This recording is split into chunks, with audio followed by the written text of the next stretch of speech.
이것은 너희를 위하여 주는 내 몸이라. 너희가 이를 행하여 나를 기념하라 하시고 저녁 먹은 후에 잔도 그와 같이 하여 이르시되 이 잔은 내 피로 세우는 새 언약이니 곧 너희를 위하여 붓는 것이라. 아멘. 성례 주일을 맞이하며 주 앞에 나왔습니다. 우리의 마음과 정성을 다하여 드리는 이 예배를 기쁨으로 받아 주시옵소서. 하늘 문을 여시고 준비하신 하늘의 신령한 은혜를 나리워 주시옵소서. 예수님의 이름으로 간절히 기원하옵나이다. 아멘.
아멘. 은혜로운 찬양 감사드립니다. 오늘 주시는 말씀은 마태복음 7장 7절에서 11절까지의 말씀입니다. 우리 다 찾아서 한 절씩 교독하도록 하겠습니다. 제가 먼저 7절 말씀을 읽습니다. 구하라 그리하면 너희에게 주실 것이요 찾으라 그리하면 찾아낼 것이요 문을 두드리라 그리하면 너희에게 열릴 것이니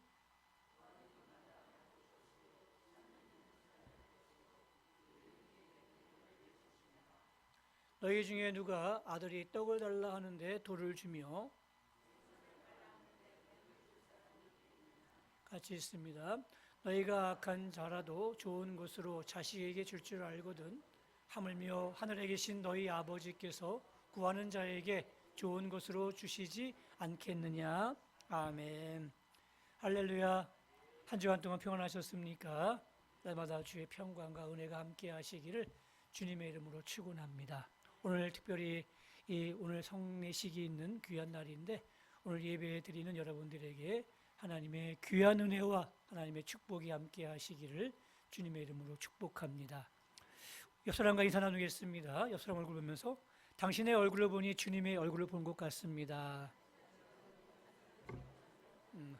아직도 어색하진 않으시죠? 네, 이제 여러분의 얼굴 통해서 주님의 얼굴이 나타나는 그날이 빨리 오기를 바랍니다. 히말라야 등반하는 그런 다큐멘터리를 본 적이 있습니다. 히말라야 산 중에 가장 높은 산이 에베레스트라는 산인데 8,848m입니다. 백두산보다 한 3배 정도 높은 그런 산인데 그 산에 등장하는 그 등정대의 모습을 이제 다큐멘터리로 이렇게 편집을 했는데 보통 3분의 2 지점에서 베이스 캠프를 차립니다. 밑에 있는 건 아무런 의미가 없어요. 여기서부터 이제 시작이 되어지는데 현지인들, 세르파라고 얘기하는데 이런 세르파들과 함께 이제 올라가게 되는 겁니다. 근데 여기서부터는 이제 신의 영역이라고 그들은 인정하는 거예요. 그래서 이제 안전을 기원하는 그런 제사들을 이제 현지인들, 세르파들이 드리는데 이 대원들도 함께 이 제사에 참여를 하더라고요. 그러면서 이제 간절하게 기도를 드립니다. 근데 한 가지 의문점이 들었습니다. 그 중에는 이 라마 제사를 드리는 이 라마 불교 신자도 거기 없을 것이고 또 라마 신이 바로 시바 신인데 이 시바 신을 잘 알지도 못하는 사람들이 이 시바 신에게 제사를 드리고 있는데 보통 그 가운데는 타 종교도 있고 또 아무것도 안 믿는 그런 무신교 신자들도 많이 있습니다. 근데 이 사람들도 같이 그 제사에 참여를 해서 기도를 드리고 있더라고요. 과연 이들이 이 시바신에게 제사를 드리고 있는데 이 시바신이 뭔지 누구인지 어떤 신인지 알지도 못하고 그냥 덩달아 드리고 있더라고요. 단언컨대 저는 이 사람들은 이 시바신이 누군지 모르고 그냥 덩달아 드리는 그런 제사에 참여했다고 생각이 되어집니다. 기도를 위한 기도, 정말 물에 빠진 사람이 지푸라기 잡는 심정으로 그렇게 기대를 하는 마음으로 드려지는 그 기도에 과연 힘이 있을까 그런 생각을 해보게 되었습니다. 우리도 기도하는 사람들인데 우리가 드리는 이 기도는 분명히 그들과 드리는 기도와 다릅니다. 무엇이 다르고 또 어떤 것이 다를까요? 오늘 본문이 산상보훈인데 예수님께서 하나님 백성들에게 주는 그러한 교훈이 산상보훈인데 그 중에 오늘 본문이 기도에 관한 주제로 되어 있습니다. 그래서 오늘 예수님께서 우리에게 주시는 이 귀한 교훈을 우리가 잘 보고 배울 수 있기를 바랍니다. 자, 그러면 어떻게 우리가 기도할까요? 기도하는 데는 두 가지가 필요합니다. 첫째는 관계 중심의 기도가 필요하다는 이야기입니다. 오늘 본문 9절부터 11절 말씀에 아버지와 아들과의 관계에 관한 비유가 나옵니다. 아들이 떡을 달라 하면 돌을 줄 부모가 어디 있겠느냐. 또 아들이 생선을 달라고 하는데 뱀을 줄 아버지가 어디 있겠느냐. 물론 우리 같은 경우는 좋아하겠지만 이스라엘 백성들은 이 뱀을 부정한 동물로 여기기 때문에 이 뱀을 별로 안 좋아합니다. 그러니까 뱀을 줄 부모가 어디 있겠느냐. 악한 자라도 자식에게 좋은 것을 주는 게 부모의 마음인데 하물며 하늘에 계신 하나님께서 너희가 구하는 것에 대해서 좋은 것으로 주시지 않겠느냐. 이것이 오늘 본문의 비유입니다. 이 비유의 핵심이 뭘까요? 바로 아들과 아버지의 관계라는 겁니다. 기도는 아들과 아버지의 관계 속에서 이루어지는 거예요. 다시 말하면 기도는 하나님과 하나님의 자녀인 우리 사이의 이 관계 속에서 이루어지긴다는 이야기입니다. 아버지는 아들을 사랑하고 또 아들은 아버지를 신뢰하는 이 관계가 이루어져야 기도가 잘 응답되어지는 거예요. 관계가 이루어지지 않은데 어떻게 이 기도가 응답될 수 있겠으며 또 이 기도가 기뻐할 수 있겠습니까? 굉장히 답답하고 힘들지 않겠습니까? 이 관계는 굉장히 중요한 거예요. 그래서 우리가 기도할 때에는 무엇을 기도할 것인가, 어떻게 기도할 것인가도 중요하지만 더 중요한 것이 있다면 내가 지금 하나님과의 관계가 잘 이루어지고 있는가를 먼저 보셔야 됩니다. 관계가 이루어지면 자연히 기도 응답은 잘 따라오게 되어 있는 거예요. 관계를 중시하는 나라 사람들이 이 중국 사람들인데요. 이 중국 사람들은 관계를 굉장히 중요하게 여깁니다. 이 관계를 중국어로 관시라고 얘기하는데 그런 속담도 있습니다. 관시 없이는 되는 일도 없고 관시로 안 되는 일도 없다. 그러니까 그만큼 관계가 중요하다는 이야기입니다. 여러분, 관계도 단계가 있더라고요. 그럭저럭한 관계가 있어요. 만난 지 별로 안 된 사람들, 그냥 얼굴만 알고 뭐 이름 석자만 아는 그런 관계, 그럭저럭한 관계입니다. 두 번째 단계는 뭐예요? 한 몇 년 동안 사귀면서 이 사람 괜찮네, 믿을만 하네 라는 그렇게 인정되는 관계가 있습니다. 그리고 세 번째 단계는 정말 오랜 기간 동안에 이 신뢰가 쌓여서 마치 가족과 같은 그런 관계가 있습니다. 이 세 번째 단계에 있는 그런 관계 속에 있는 사람들은요, 서로 부탁하면 다 들어준대요. 거의 다 들어준대요. 뭐 때문에요? 의리를 생각해서. 믿기 때문에 저 사람이 나한테 이렇게 부탁했는데 얼마나 상황이 안 좋으면 이런 부탁을 할까 하면서 그 사람의 부탁을 다 들어준답니다. 마찬가지로 하나님과 우리 사이에도 관계가 깊으면 깊을수록 기도 응답이 잘 되지 않겠습니까? 또 이 기도가 하나님 앞에 잘 상달되지 않겠습니까? 기도가 얕으면, 관계가 얕으면 기도도 얕아질 수밖에 없는 거예요. 그래서 우리가 신경 써야 될 것은 좋은 관계 속에서 또 깊은 관계 속에서 하나님께 기도하는 여러분들이 꼭 되시길 바랍니다. 자, 그러면 우리가 어떻게 해야 이 관계가 하나님과 깊어질 수 있을까요? 누가복음 15장에 나오는 탕자의 비유가 있습니다. 둘째 아들이 아버지가 시퍼렇게 살아있는데 어차피 아버지 돌아가시면 재산 나한테 주실 것 아니에요? 그러니 그냥 주세요. 제 마음대로 살고 싶어요 하면서 아버지가 살아있음에도 불구하고 재산을 탁 가지고 먼 나라로 가서 허랑방탕하게 살았습니다. 그러다가 나중에 어떻게 하죠? 아버지 집으로 돌아옵니다. 돌아오면서 아버지와 이 아들의 깨진 관계가 다시 회복되었습니다. 자, 그러면 이 집 나간 아들은 왜 다시 아버지 집으로 돌아오려고 했을까요? 아버지의 따뜻한 손길이 그리웠습니다. 아버지의 그 넓은 품이 그리웠습니다. 그래서 정말 지치고 상한 그 마음이었지만 그 마음을 가지고 다시 아버지 집으로 돌아왔고 아버지는 그를 기쁘게 맞아주면서 관계가 다시 회복되었어요.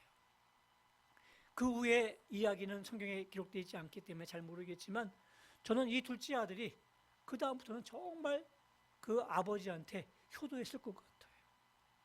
정말 잘했을 것 같아요. 왜 그런 말이 있잖아요. 불효자는 웁니다. 아버지 돌아가신 다음에 불효자가 더 많이 울더라고요. 왜 그래요? 자기가 못한 일이 너무너무 가슴이 아픈 거예요. 잘하지 않겠습니까? 잘했을 거예요. 너무너무 잘했을 거예요. 관계가 회복되면서 이 둘째 아들은요, 정말 이전보다 더 아버지를 사랑하고 아버지 마음을 헤아리면서 아버지께 효도했을 것 같습니다. 여러분, 우리가 하나님 품으로 돌아가는 것, 그게 뭘까요? 관계 회복의 첫 단추예요.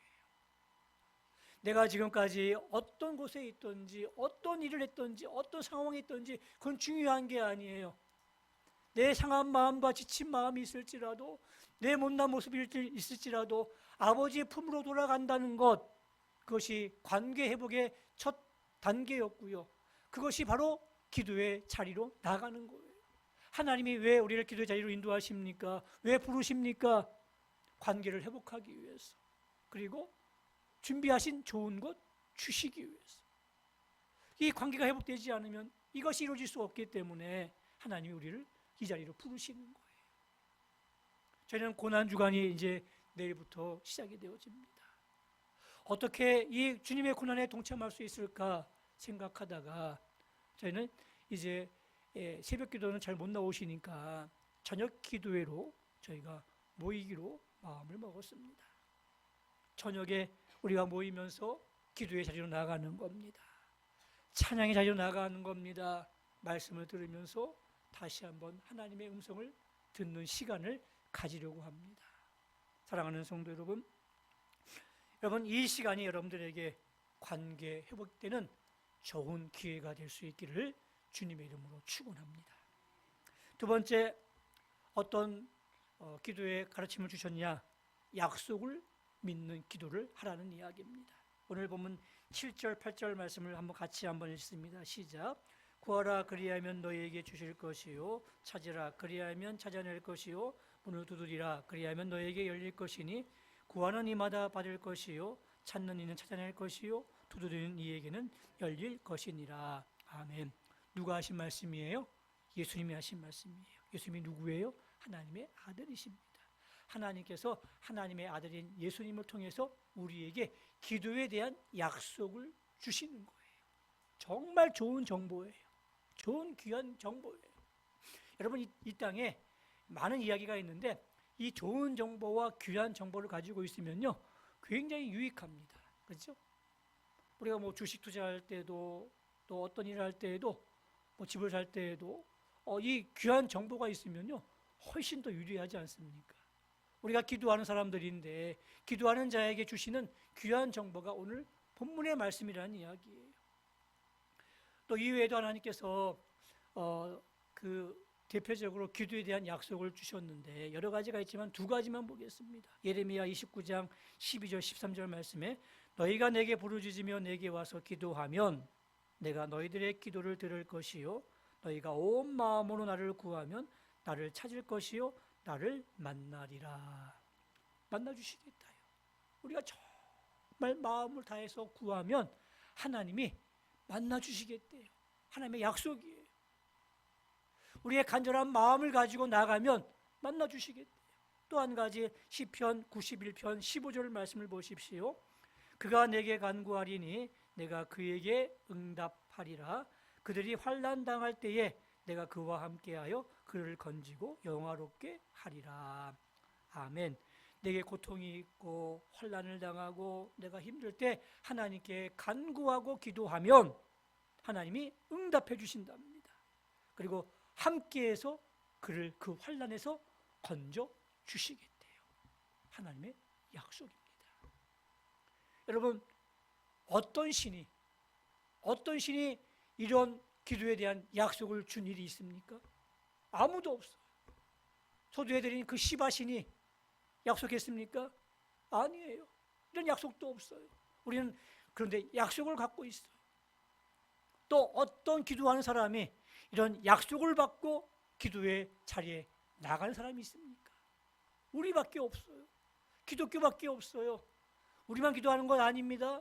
불교 신자도 기도하고요. 또 도교 신자도 기도하고요. 또 뭐 아까 제가 처음에 말씀드린 그 남아 제사를 드리는 그 사람들도 기도하고 있는 거예요. 근데 그들은 이런 약속이 없어요. 그냥 간절한 소원과 기대만 가지고 나가는 거예요. 우리는 약속이 있잖아요.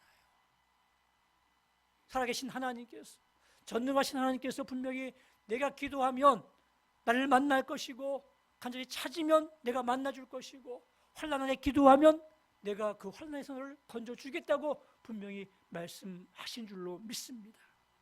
그래서 우리는 그들과 기도가 다른 거예요. 기도하면 하나님이 들으신 줄로 믿으시길 바랍니다. 우리의 기도에 응답하신 줄로 믿으시길 바랍니다. 그렇다면 우리 어떻게 해야 돼요? 기도의 자리로 나가야 되죠. 약속을 믿고 기도의 자리로 나가는 여러분들이 꼭 되시길 바랍니다.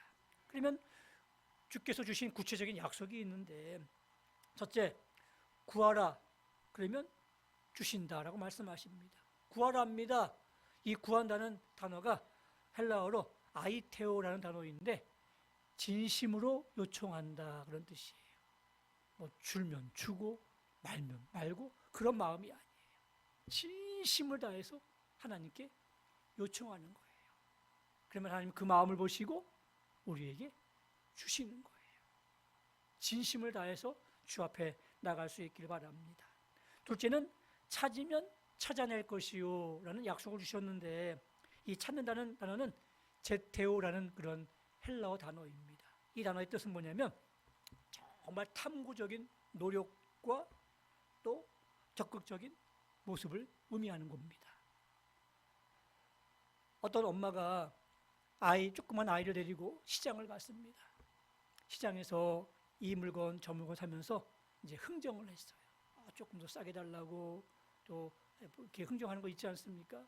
이 물건 사는 재미도 굉장히 솔솔치 않지 않습니까?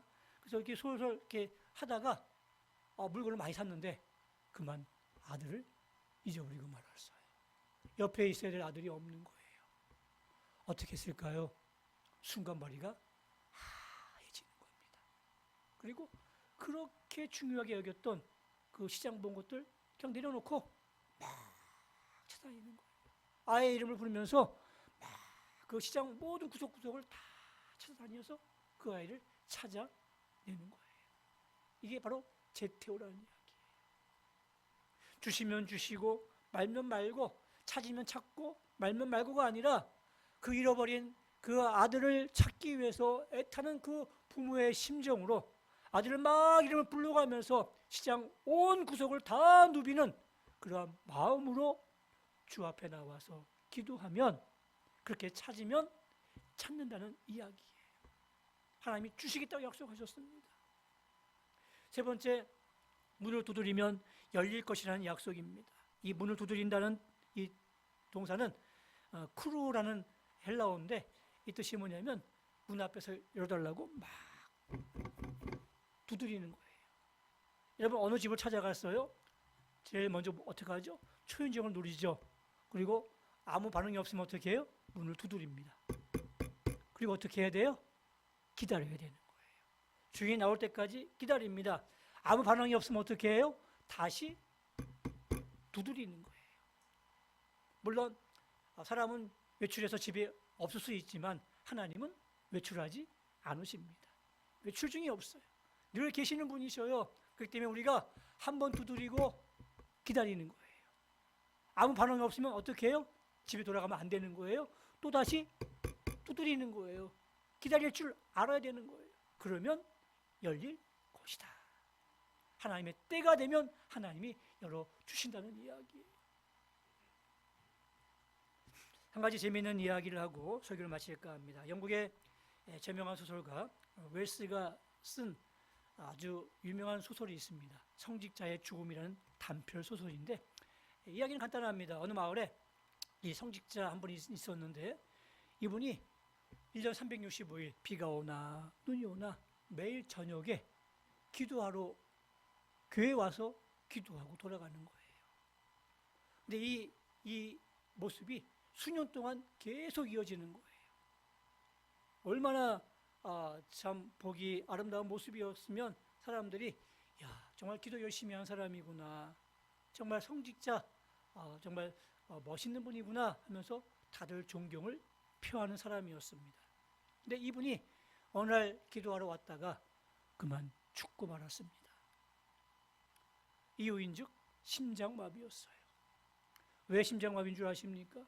그날도 여지없이 똑같이 하나님 제 기도가 이러하니까 응답해 달라고 간절한 마음으로 기도를 했거든요. 근데 하나님이 그날 나타나셨어요. 아들아, 나다. 내가 내 기도를 듣고 있다. 뭔 일이야? 하고 물어봤더니 그냥 깜짝 놀라가지고 심장마비로 죽은 거예요. 웰스가 이 소설을 쓴 이유가 뭔 줄 아십니까? 많은 사람들이 다들 기도하고 있고 응답을 받기 원하고 있는데 정말 응답받기 원하면서 기도하는 사람이 적다는 것을 우리에게 풍자적으로 얘기하기 위해서 쓴 소설이에요. 수년 동안 기도했으면, 응답받을 걸 기도했으면 나타나면 어떻게 돼요? 감사합니다 하면서 판결 맞아야 되는데 깜짝 놀라서 심장마비로 죽은 거예요. 기대가 전혀 없었어요. 혹시 우리의 기도가 이런 기도는 아니었는가? 늘 기대, 응답을 기대하고 하나님의 음성을 바랬는데 정작 하나님이 내가 널 도와줄게 라고 얘기하니까 깜짝 놀라서 심장마비로 돌아가시는 분은 계시지 않는지. 주님 말씀하십니다. 구하라 그리하면 주실 것이요, 찾으라 그리하면 찾아낼 것이요, 문을 두드리라 그리하면 너희에게 열릴 것이니. 주님의 약속입니다. 약속을 믿고 우리 기도의 자리로 나올 수 있기를 바랍니다. 말씀의 결론을 맺습니다. 이제 내일부터 우리는 고난주간 저녁 특별 기도회를 시작하려고 합니다. 여러분들 적극적으로 참여하십시오. 이 자리가 기도의 자리로 나가는 자리고 관계 회복의 첫 단추를 끼는 그런 작업이에요. 잘 끼십시오. 그리고 기도할 때에 아들과 자녀의 관계 속에서, 사랑 안에서 하나님께 기도하시기 바랍니다. 그리고 뭐니 해도 약속을 믿고 기도하는 여러분들 꼭 돼서 구해서 얻고, 찾아서 찾아내고, 문을 두드려서 열려지는 그런 귀한 은혜와 복이 함께 하시기를 주님의 이름으로 축원합니다. 우리 기도하겠습니다. 하나님 아버지 감사합니다. 오늘 우리가 고난주간을 맞이하며 또 어떻게 주님의 고난에 동참할까 생각하다가 기도의 자리, 이것이 회복의 자리고 또 주님을 만날 수 있는 기뻐하시는 자리인 줄로 알고 이제 우리는 고난주간 특별 저녁 기도회를 시작하려고 합니다. 우리 많은 교인들이 함께 참여해서 또 회복되어지게 하시고 관계가 또 좋아지게 하시고 또 구하고 얻고 찾고 열려지는 귀한 은혜와 간증들이 많아지게 하여 주시옵소서. 주님의 고난에 동참하며 또 부활의 기쁨을 함께 나눌 수 있는 그날들을 잘 준비해가는 귀한 한 주간이 되게 하여 주시옵소서. 예수님의 이름으로 기도드리옵나이다. 아멘. 이제는 우리 주 예수 그리스도의 은혜와 하나님 아버지의 극진하신 사랑하심과 성령님의 감동, 감화, 위로, 교통하심이 고난주간을 맞이하며 주의 고난에 어떻게 동참하는 것이 가장 효율적이고 좋을지를 기억하며 이제 회복의 자리, 관계 회복의 자리로 나아가며 기도의 자리로 나아가는 주의 백성들 머리 위에 이제부터 영원토록 함께 있을지어다. 아멘.